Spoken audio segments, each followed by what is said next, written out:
सभी को नमस्ते।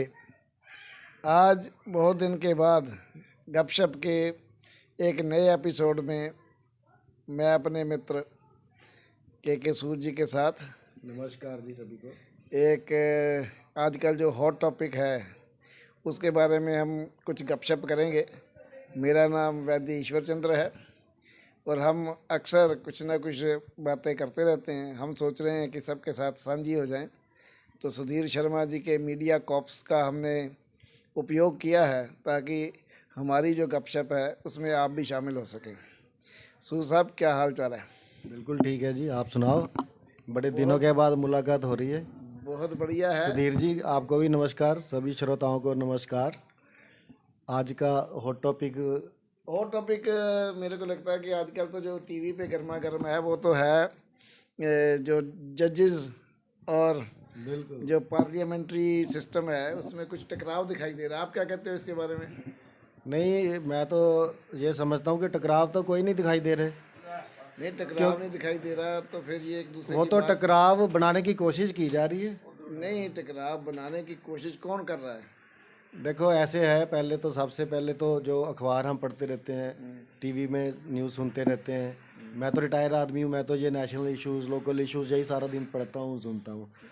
तो जो ये अपॉइंटमेंट ऑफ जजेस का मामला है, जो मैं समझता हूँ, मैं तो हैरान हूँ कि मुझे नहीं लगता पूरे वर्ल्ड में कोई ऐसा सिस्टम होगा कि जजेस ही जजेस की अपॉइंटमेंट करते हैं। मैं इंजीनियर रिटायर हुआ हूँ, तो इंजीनियर्स की अपॉइंटमेंट थोड़ी करते हैं, डॉक्टर की अपॉइंटमेंट थोड़ी करते हैं। फिर तो ऐसा ही होना चाहिए, सीए की अपॉइंटमेंट नहीं, करे, ऐसा अकाउंटेंट की बात। ऐसा है कि जब इंटरव्यू होती है तो उसके लिए तो जो एक्सपर्ट कमेटी होती है वो तो उसी प्रोफेशन की होती है ना, दूसरी नहीं की थोड़ी एक्सपर्ट, होती है। हाँ, इस ये बात जो है, मैं भी एक्सपर्ट कमेटी में इंटरव्यू दे के पंजाब पब्लिक सर्विस कमीशन से आया था। उसमें एक ही एक्सपर्ट था टेक्निकल। मैं इलेक्ट्रिकल इंजीनियर था, तो एक ही टेक्निकल एक्सपर्ट थे उस सारी सिलेक्शन कमेटी में। बाकी लोग तो नॉमिनेटेड ही थे। कुछ तो पॉलिटिकली नॉमिनेटेड होते हैं, जैसे आपको पता है, मतलब अलग अलग फील्ड्स के ही थे।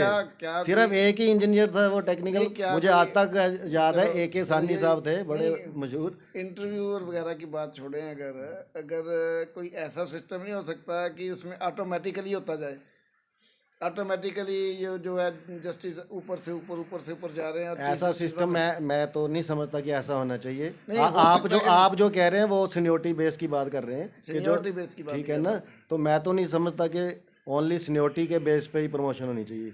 मेरिट का भी उसमें कोई ना कोई। मेरिट जज कौन करेगा? जज, हाँ, यही तो है कि मेरिट कौन करेगा।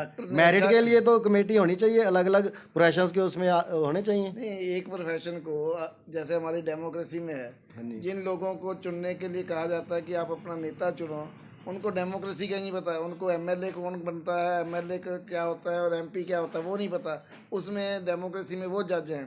अब यहाँ भी डेमोक्रेसी लगाएंगे देखो, कि सब तरह के लोग आए और वो चुने, तो कैसे काम चलेगा? नहीं, क्यों ना चुने। प्राइम मिनिस्टर ऑफ इंडिया, आप क्या समझते हैं अभी सब तरह के लोग हैं। प्राइम मिनिस्टर की तो पावर होनी चाहिए ना, क्यों नहीं होनी चाहिए? नहीं, प्राइम मिनिस्टर की पावर है। देखो डॉक्टर साहब, जो जजेस का अपॉइंटमेंट का जो मैं थोड़ा बहुत आजकल देखा है, सुना है, पढ़ा है, वो ये है कि पहले तो जो कॉलेजियम सिस्टम है, इसमें चीफ जस्टिस ऑफ इंडिया है और 3 जजेस और हैं, ठीक है। ये तो उल्टा हो रहा है जो मैं समझता हूँ। विद ड्यू अपॉलॉजी, प्रेसिडेंट ने अपॉइंटमेंट करनी है जजेस की सुप्रीम कोर्ट के, विद उससे लेख सलाह करके चीफ जस्टिस ऑफ इंडिया से, ना कि कंसल्टेशन विद होना है, करनी है अपॉइंटमेंट प्रेसिडेंट ने। ये हो रहा है उल्टे। ये कोलिजियम वाले ही अपने आप समझे ना। ये ठीक है कि आप जो कह रहे हो कि प्रेसिडेंट को ओवर पावर करके या पार्लियामेंट को ओवर पावर करके, अगर चीफ जस्टिस या जुडिशरी ये चाहती है कि सिर्फ हमारी चले, तो ये तो नहीं होना चाहिए। लेकिन ऐसा भी सिस्टम होना चाहिए कि कोई उसको हाईजैक ना कर सके। देखो ऐसा सिस्टम है जो मैंने अभी कुछ दिनों में स्टडी किया है। एक नेशनल जुडिशियल अपॉइंटमेंट कमीशन बना था 2014 में। वो तो कोलिजियम ने ओवर पावर कर दिया, उसको तो खत्म ही कर दिया ना। नहीं, टाइम टू टाइम चेंज होता रहता है। अगर वो सिस्टम फेल हो जाए दूसरा कर, वो सिस्टम फेल हुआ ही नहीं, वो इम्प्लीमेंट ही नहीं हुआ है। अगर इम्प्लीमेंट ही नहीं हुआ तो उसको ठीक है दोबारा ना? इम्प्लीमेंट करके देखेंगे। वो हाँ यही वो करो, ट्राई करना चाहिए। बिल्कुल करना चाहिए। ठीक है ना? क्योंकि हम एक ही चीज के पीछे लगे ना, कई बार दूसरी चीज उससे अच्छी ये होती है। कॉलेजियम भी अभी कितने साल हुए हैं कॉलेजियम सिस्टम को भी? 20-21 साल हुए हैं मुझे लगता है, जो मैंने अभी तक देखा है। सिस्टम से जज चुने गए हों, हर जज की कुछ ना कुछ जजमेंट कंट्रोवर्शियल हुई हैं। बिल्कुल। हर जज की कुछ ना कुछ जो है उनसे गलतियां भी हुई हैं। ये नहीं कह सकते कि हम फुल प्रूफ है, हम देखो, कोई गलती नहीं कर सकते। मेरी कुछ ऐसा है कि कॉन्स्टिट्यूशन की हमारी जो धाराएं हैं वही ऐसी हैं कि जज उसके बाद जा ही नहीं सकते। बिल्कुल तो बिल्कुल इसलिए बहुत रिफॉर्म तो बहुत चाहिए, लेकिन सबसे बड़ा जो रिफॉर्म है वो यही है कि जो न्याय देने वाले हैं उनको ईमानदारी से न्याय देना चाहिए। ये नहीं कि ये मेरे को इससे खुंदक है तो मैं इसको रगड़ दूं। नहीं देखो, ये तो ये इसमें तो मैं कोई कमेंट नहीं कर सकता हूँ। नहीं कमेंट, ये इट इज सपोज्ड के वो ठीक ही न्याय देते हैं। उसके बावजूद ठीक है ना? इंसान तो है कि नहीं? नहीं, वो ठीक ही न्याय देते हैं। तो है जजेस कि को मैं अगर इंजीनियर हूँ तो जो मैं सीट पे लगा तो मैं ठीक ही काम नहीं तो किया। फिर कंट्रोवर्सी रिगार्डिंग अपॉइंटमेंट ऑफ जजेस की है। अपॉइंटमेंट इसीलिए हुई ना ठीक है क्योंकि ना? कुछ चीजें उनको अच्छी नहीं लगी।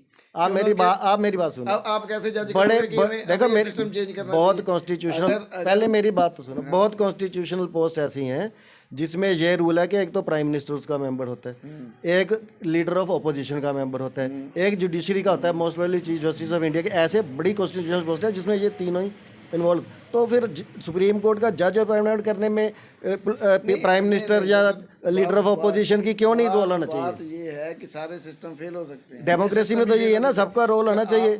हाईएस्ट कॉन्स्टिट्यूशनल पोस्ट है। कभी आपने ये नहीं देखा कि पॉलिटिकल पार्टियां के जो लीडर हैं वो भी आपस में मिल जाते हैं किसी काम के लिए? तो फिर क्या हो गया? यूनानिमस चॉइस होनी चाहिए। इसमें क्या हो गया? तो दैट वो तो डेमोक्रेसी के लिए सबसे अच्छा है। जब एक सरकार बदलती है, सरकार बदलने से पहले वो बहुत नारे लगाते हैं, सबको जेल में भेज देंगे, सबको वो करेंगे, सब पे केस बनाएंगे, लेकिन उसके बाद क्या होता है? नहीं, वो तो कहीं ना कहीं वहाँ पे भी कोई कंप्रोमाइज होता है ना। नहीं, तो कंप्रोमाइज तो इंसान ही करता है। हमें ये मानना है कि जो बेसिक जो उनकी नेसेसिटी तो सबकी पूरी होती हैं, बेसिक जो उनका करैक्टर है वो ईमानदारी का हो कि हमने जस्टिस देना है। देखो जी, ईमानदारी का तभी होगा अगर उसमें इन्वॉल्वमेंट कॉन्स्टिट्यूशनल पोस्ट में सबकी इन्वॉल्वमेंट होगी अपॉइंटमेंट में, और होना चाहिए। कोई भी पोस्टें ऐसे तो फिर इंजीनियर्स को दो। एक चीफ इंजीनियर रिटायर हुआ तो वो अपना प्रीडिसेसर अपॉइंट करे, एक सिविल सर्जन रिटायर हुआ वो अपना प्रीडिसेसर अपॉइंट करे। ऐसे तो फिर क्योस खड़ा आ जाएगा ना। तो मैं आप पहले, हाँ, मैं ये समझता हूँ। अभी मैंने जो आपको नेशनल जुडिशियल अपॉइंटमेंट्स कमीशन जो हुआ था 2014 में, मैंने उसका थोड़ा सा स्टडी किया है। उसमें prime minister of India member था, chief justice of India member था, लीडर ऑफ ओपोजिशन था, यहाँ जो सेकंड हाईएस्ट पार्टी है उसका लीडर, एक लॉ मिनिस्टर उसमें थे, और prime minister of India with the consultation of chief justice of India 2 member उसमें और नॉमिनेट कर सकते हैं।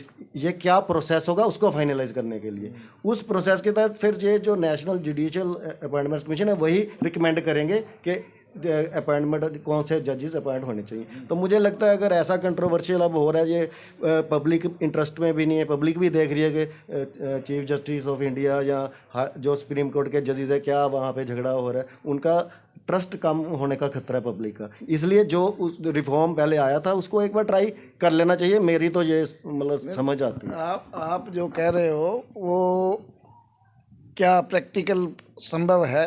प्रैक्टिकल संभव है तभी तो बना था। नहीं, अगर बना था तो कोई ना कोई दिक्कत आई होगी जब उन्होंने लागू नहीं किया। दिक्कत नहीं आई है। दिक्कत ये है कि कॉलेजियम ने वो नहीं कॉलेजियम से क्या नुकसान, क्या कॉलेजियम से नुकसान तो यही है कि मैं तो कह रहा हूँ फिर सभी को अपना अपना दो। नहीं अपना हर एक प्रोफेशन को दो। नहीं अपना प्रीडिसेसर अपॉइंट करें। नहीं, मैंने ये सिंपल ये पूछा है, वो तो उसको दो नहीं।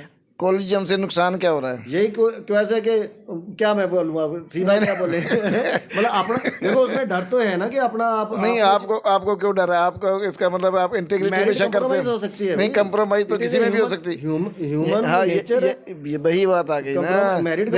देखो बात ये है नहीं हो सकती। जैसे हमने मेरिट बनानी है ना, मेरिट में आपका अकेला ये नहीं कि सीनियर कौन है, उसके बाद उसने कितने केसेस हैंडल किए हैं, उसमें कितने हाई कोर्ट में जाके या सुप्रीम कोर्ट में जाके उनके जो डिसीजन है वो चैलेंज हुए हैं या डाउन किए गए हैं, उससे उनकी क्रेडिबिलिटी बननी चाहिए। वो बनती होगी उसी देखनी चाहिए। उसको देखने के लिए कॉलेजियम बेटर लगता है मेरे को। कॉलेजियम नहीं होना चाहिए। मैं कॉलेजियम कैसे बेटर लगता है? क्योंकि उनको जज इग्नोर भी कर सकते हैं। नहीं, इग्नोर क्यों करेंगे?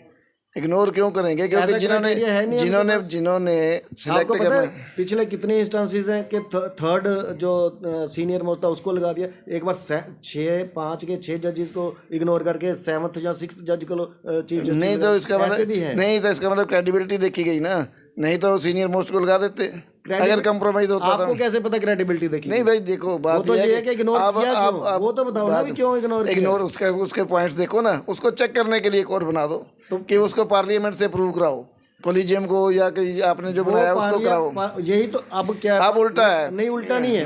अब ये क्या है कि कॉलेजियम सिस्टम जो ये रिकमेंड कॉलेजियम से रिकमेंड करते हैं, वो भी गवर्नमेंट ने अप्रूव करना तो राष्ट्रपति नहीं है। बट वो तो ये है कि जो हमने भेजा वो अप्रूव करो बस।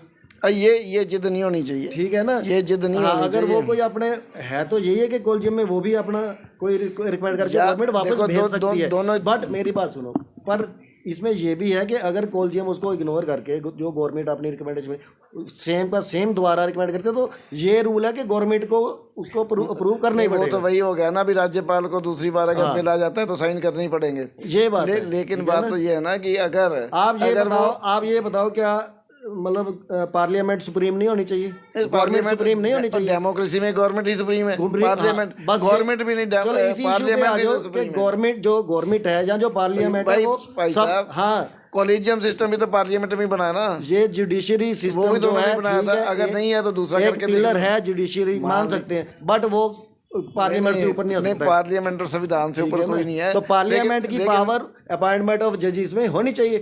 यार पावर है ना, कॉलेजियम के बाद नहीं आता, वो नहीं है ना पावर। उसके बाद उसको अभी तक उन्होंने रोक के रख लेते हैं, रोकने की पावर तो है ना। किसके? जब वो रिकमेंड करके भेजते हैं वो रोक के बैठ जाते हैं। वो रोक के तभी तो रोला पड़ा हुआ है। रोला तो इसलिए पड़ा हुआ है कि कहीं से वहां से कोई कंप्रोमाइज लगता, कभी तो ये आपको नहीं लगता कि किसी भी सिस्टम में जिसमें कभी क्रिटिसिज्म शुरू हो जाए या ऐसी कोई कंट्रोवर्सी शुरू हो जाए उसको बदलना उचित नहीं होता है? बदलने के बारे में नहीं सोचना चाहिए? सोचना चाहिए, ये यहाँ पे मैं आपके साथ सहमत हूं। तो सोचना चाहिए ना ये, क्योंकि जुडिशरी का तो पब्लिक का इंटरेस्ट ही जुडिशरी पे। हर कोई झगड़ा होता है, हम कहते हैं मैं आपको कोर्ट में देखूंगा, कहते हैं ना। अगर ऐसे झगड़ा होगा कोर्टों के जजेस के अपॉइंटमेंट में तो ट्रस्ट ही खत्म हो जाएगा, तो फिर कंट्री केओस में ही आ जाएगा। इसलिए पार्लियामेंट की पावर इसमें भी होनी चाहिए। यानी कि जजों को कहना चाहिए आपको पार्लियामेंट में देखेंगे। नहीं, पार्लियामेंट की पावर तो होनी चाहिए। Parliament is supreme in our democracy, in India. Democratic system में पार्लियामेंट सुप्रीम है, लेकिन अब डेमोक्रेसी के ऊपर कभी अभी फिर दोबारा चर्चा करेंगे। दोबारा मेरी बात से सहमत हो गए ना? नहीं, एंड में सहमत ना होंगे तो बातचीत खत्म नहीं होगी, ठीक है ना। कॉलेजियम सिस्टम लागू हो जाएगा फिर किसी भी को नहीं अपना प्रीडेसेसर अपॉइंट करने की पावर नहीं। आज हम बात को यहीं ख़त्म करते हैं, और मैं सुधीर जी से कहूँगा कि और हमारे जो साथी हैं और जो हमारे सुनने चाहने वाले हैं उनसे भी इस विषय के ऊपर चर्चा करें, ताकि ये चर्चा ज़रा सार्वजनिक तौर पर सबको पता चले।